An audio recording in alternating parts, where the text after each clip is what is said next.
നിലാവിൻ്റെ പിച്ചകപ്പൂക്കൾ ചിന്തിയ ശയ്യാതലത്തിൽ,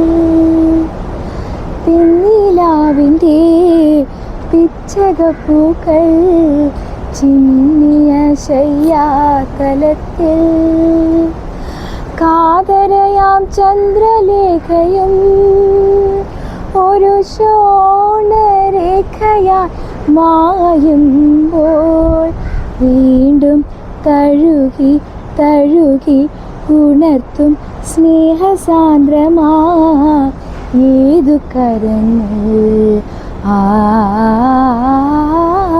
സാഗരങ്ങളെ പാടിപ്പാടി ഉണർത്തിയ സാമഗീതമേ സാമസംഗീതമേ ഹൃദയ സാഗരങ്ങളെ.